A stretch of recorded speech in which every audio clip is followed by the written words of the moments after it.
El día de hoy vamos a comenzar hablando del primer canto del ordinario de la misa, que es el Señor, ten piedad.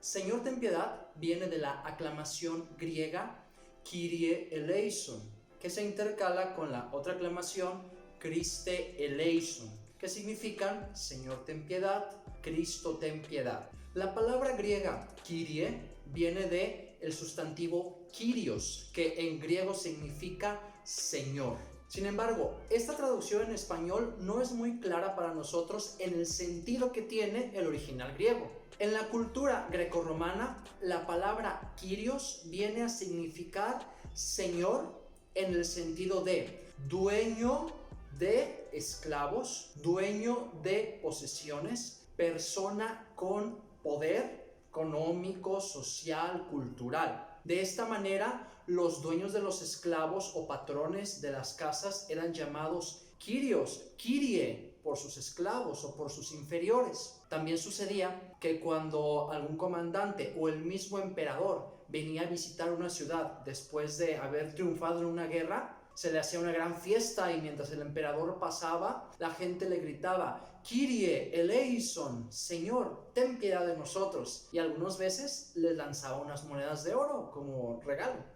En este sentido, en el mundo pagano, la palabra Kyrios también se le aplicaba al emperador. De hecho, era parte de la profesión de fe de la religión oficial. Decir Kaiser Kyrios, el César es el Señor, era la profesión de fe en la divinidad del emperador. Se creía que el emperador era hijo de los dioses y por eso no solamente se le respetaba y obedecía, sino que incluso se le veneraba. La palabra Kyrios viene a modificar un poco su sentido en la tradición judía del Antiguo Testamento. En el Antiguo Testamento sabemos que no era común decir el nombre de Dios. Yahvé, el tetragrama divino, se cambiaba por la expresión Adonai, Adonai, y en vez de referirse a Yahvé con su nombre, que era impronunciable, que era terrible, que era digno de respeto, se cambiaba por otro término en el original hebreo. Cuando este hebreo es traducido al griego, en la que se llama la Biblia de la versión de los 70, la traducción del Antiguo Testamento al griego, la palabra Adonai, Adonai, es cambiada por el griego Kyrios. De esta manera, el nombre de Dios en el Antiguo Testamento griego es Kyrios, y toda esta herencia del significado que trae Kyrios, refiriéndose a Yahvé, refiriéndose al Señor, refiriéndose al nombre innombrable, viene a ser aplicada cuando a Cristo se le llame Kyrios, Kyrie. La misma expresión eleison, o añadiendo el pronombre eleison himas, era también una expresión, como ya les decía, usada en el culto pagano, en ocasiones en el culto al sol, en el culto al dios sol, al quien se le pedía su misericordia, eleison himas, ten misericordia, ten piedad de nosotros, como también al emperador divinizado. En la Sagrada Escritura podemos encontrar la expresión Kyrie eleison de distintas maneras en los evangelios. Tenemos, por ejemplo, a los leprosos, a la cananea, al padre del hijo paralítico, a distintas personas enfermas que al acercarse a Jesús le piden su misericordia, diciéndole, Señor, ten piedad de mí, Señor, ten piedad de nosotros, Cristo, hijo de David, ten piedad de nosotros, como una súplica confiada en el poder de Jesucristo que los puede aliviar o liberar de sus males. La expresión más significativa en la que a Jesús se le llama Señor en el Nuevo Testamento es en la carta a los Filipenses. En ella, el apóstol San Pablo, citando un antiguo himno que probablemente era cantado por los primeros cristianos, habla de Jesús, humillado hasta la muerte, y cómo por esta humillación el Padre lo levanta y lo hace surgir, haciéndolo resucitar y constituyéndolo Señor. De esta manera, el título Señor se aplica a Cristo resucitado, Salvador, que ha vencido a la muerte. Señor, ten piedad, trae esta carga de el nombre de Dios del Antiguo Testamento, el culto pagano en donde se divinizaba al emperador, las súplicas bíblicas de todos los que sufren que se acercan a Jesús, condensadas en Señor, ten piedad, Cristo, ten piedad. Esta expresión, Señor, ten piedad, ha sido usado en la Eucaristía a lo largo del tiempo. El primer testimonio que tenemos es en un diario de una cristiana del siglo IV, aproximadamente del año 380, que se llamaba Egeria. Egeria narra en su diario los testimonios de las celebraciones de los cristianos en Jerusalén en torno al siglo IV. En una de ellas narra que durante la oración de la tarde, que se llamaba Lisinicón, el diácono dirigía algunas oraciones por todos los que estaban presentes diciendo sus nombres, y cada vez que el diácono decía el nombre de alguno de los cristianos congregados, los cristianos, sobre todo los niños menores de edad, decían: Señor, ten piedad, Kyrie eleison. Es decir, en un principio la fórmula Kyrie eleison, Señor, ten piedad, era usada como una respuesta a las aclamaciones del diácono. Ya para el siglo V, esta aclamación aparece después de las lecturas como respuesta a las peticiones.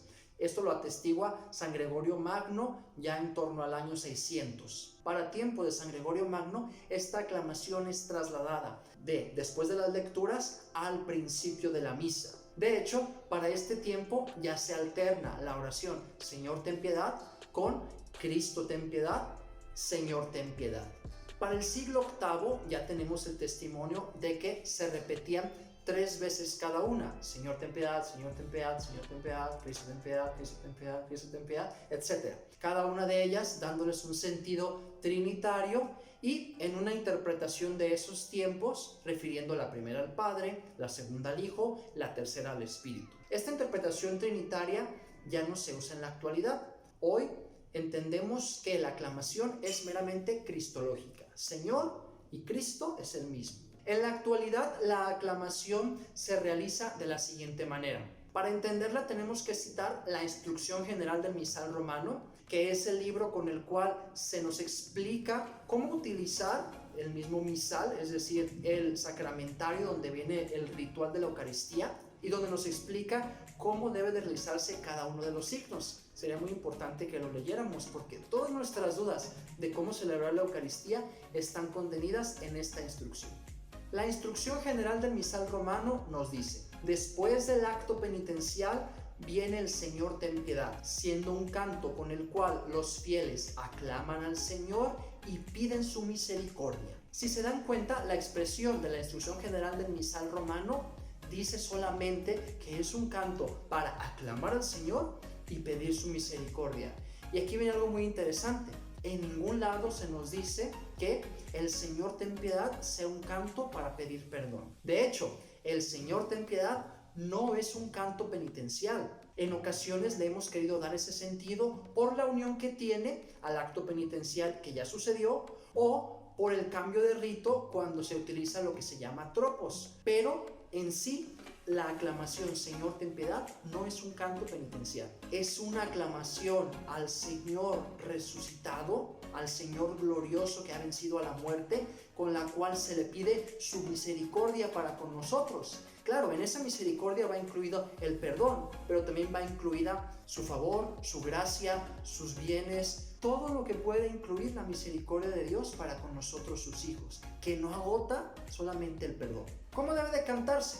Bien, en la actualidad el misal romano nos indica que son un par de aclamaciones, es decir, Señor ten piedad, Señor ten piedad, Cristo ten piedad, Cristo ten piedad, Señor ten piedad, Señor ten piedad. Y que estas aclamaciones son hechas a la manera de letanías, es decir, el coro o los cantores dicen la primera parte y el pueblo, los fieles, responden la segunda parte, así con cada una de ellas. De hecho, es importante esta alternancia de coros porque nos indica también el momento ideal de la participación del pueblo. El coro, los cantores lo entonan y nosotros que escuchamos con atención cómo lo cantaron, respondemos de la misma manera. En la Instrucción General del Misal Romano antigua se decía: si no se canta, por lo menos se recita. Pero en la nueva edición esta expresión fue removida.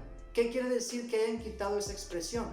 Quiere decir que al menos en la mente del legislador litúrgico se piensa que esta aclamación siempre debe de ser cantada, porque ya no escribe que hay que recitarla. Es decir, se piensa que esta aclamación al Señor resucitado glorioso, para expresar esa fuerza, siempre debe de ser cantada. Cuando se utilizan las primeras dos formas del acto penitencial, el yo confieso o el versículo Señor ten misericordia de nosotros, el Señor ten piedad sigue inmediatamente al acto penitencial. Cuando se utiliza la tercera forma del acto penitencial, los tropos, que son pequeñas aclamaciones suplicando a Dios, el Señor ten piedad viene a unirse a estos tropos. Probablemente conocemos varias formas.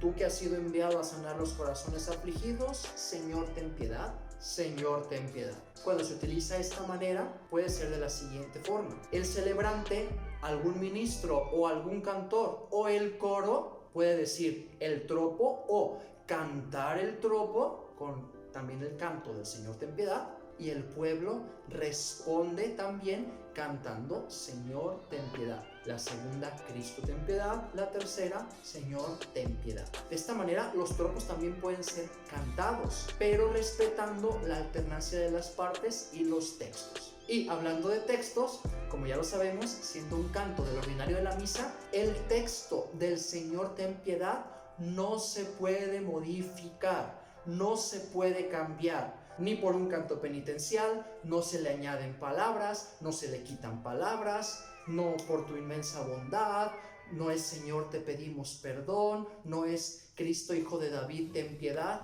El texto oficial es Señor ten piedad, Cristo ten piedad, Señor ten piedad. Como sucede en las misas rituales, cuando los ritos iniciales se modifican, se puede omitir el Señor ten piedad según lo indican las rúbricas. Ejemplos de ocasiones en las que se omite son el ritual del matrimonio, que sucede que primero se recibe a la pareja en la puerta, el ritual del bautismo también, en las que el catecúmeno es recibido con sus papás y padrinos en la puerta, rituales especiales como los de la Semana Santa o la misa de exequias, en donde la procesión de la puerta hacia el altar es sustituida también por salmos y algunas aclamaciones junto al altar. Espero que este video les haya sido de mucha ayuda, tanto para entender el origen y el significado de la aclamación Señor ten piedad, como algunas orientaciones para poder cantarlo de una mejor manera. Si tienes algún comentario, no olvides dejarlo aquí abajo, y si este video te sirve o crees que a alguien le pueda servir, no dudes en compartirlo.